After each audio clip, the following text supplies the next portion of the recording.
What's going on, guys? Week 5 of the off-season plan, if you're following along, just wrapping it up here. Started off with some close grip benching, and then the next day deadlifts, and then followed up with some dumbbell presses. So just pushing up some heavy sixes on the close grip. That's where we're at in this next phase. So everything's feeling good. 385 for 4 to 5 sets, and then threw on the slingshot and did a few more. Happy with the way things are moving.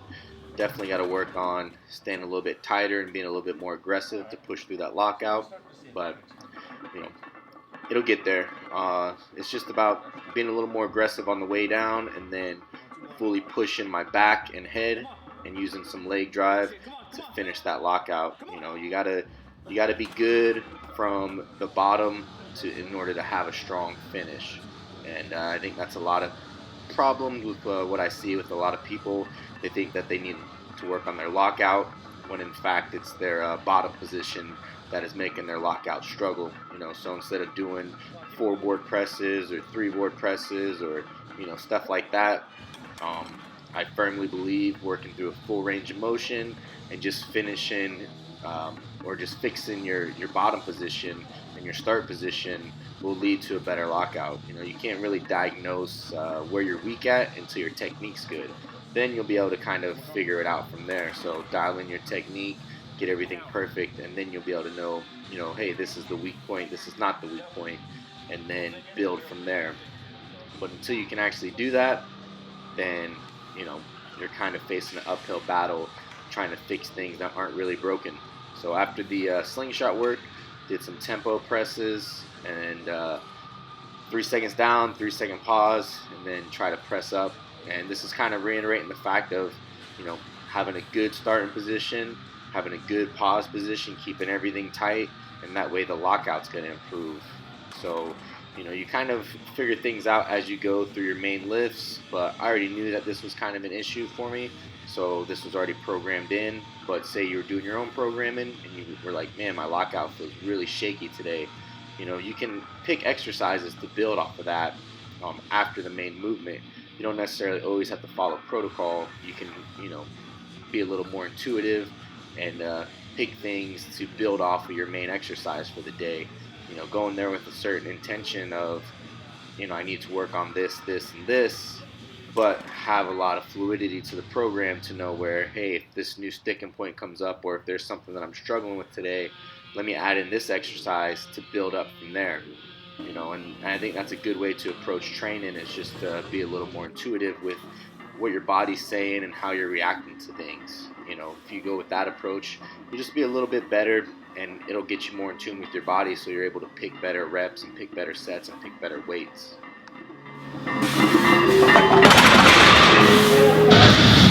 Just finished up some close grip work and some overload work today. Worked up to 385 for 3 sets of 6 on the close grip, and then same weight, put on the slingshot and worked up or hit 3 sets of 8 with the slingshot on, same weight, 385. Right now just eating up some post-workout nutrition, meal 1, and then I'll have a post-workout nutrition meal 2, probably about an hour and a half from now. So I do my intra workout, which you guys saw, which is about 100 grams of highly branched cyclic dextrins, 20 to 30 grams of essential amino acids, through amino acids that I put in there, and also through Peptide Pro, and then some L-leucine and some creatine. So that's the intra workout. And then also post-workout meal, keep the fats pretty low, doing about 2.5 cups of jasmine rice with some barbecue hot sauce and 6 ounces of chicken. So do that about 8 times a day. That chicken, at least the protein source. So 6 ounces is roughly, with chicken, is roughly about 36 to 40 grams of protein. 8 times a day equals out to be roughly about 340 to 360 grams of protein. which is about typical for me at 240, 250 pounds. And then next meal, be more or less the same, 2 to 2.5 cups of rice with some lean protein sources, and after that I'll start to lower the carbohydrates and bump up the fats. But right now I'm just trying to get everything as rapidly digest as possible and absorb, and just get the recovery process going, and try to push the weight up. So 8 meals a day, right around 5,000 calories, and hopefully we keep bumping that up, and we'll just see how it goes. It's a lot harder when the food's all pretty much clean, so hopefully my appetite keeps up and keep pushing through. Enjoy the workout, guys, and I'll catch you guys next time. Going over a little nutrition for you guys. On training days, doing about 8 meals a day. Non-training days, 6 meals. And then on my back accessory day, I'm doing 7 meals. Don't really need as much food volume right now. And just kind of filling it out week by week, and I'll slowly be adding more in. Like I said in the video, hope to get every day up to 8 meals. But obviously, gaining weight, even if it is 99% clean food, if you're putting on too much weight and you're packing in too many calories than your body can actually process, then you're going to get really soft and really fat. And, to me, it's like, do you really want to go that route? Especially being a nutritionist myself, I know that if I go that route, I'm going to have to diet a little bit harder to get it off. So just trying to keep it smooth and steady. And I know for my body type, and this is kind of one of the topics I want to talk about today, is, it's decision time, right? It's, do you want to be the best at your sport, or do you want to look a certain way and sacrifice some of the poundage you're going to be able to put on your total? And for me, I'm at a level, and I've always wanted to do this. I've gotten to powerlifting, I've gotten to strength sports because I wanted to be the biggest, strongest version of myself. I grew up idolizing those guys, Ronnie Coleman, and a lot of bodybuilders that are just huge freaks that, when you walk around, people just stare at them. And, I've always wanted to be that guy. And for me, it's like I don't want to diet down into a weight class and lose the potential of being as strong and as big as I possibly can.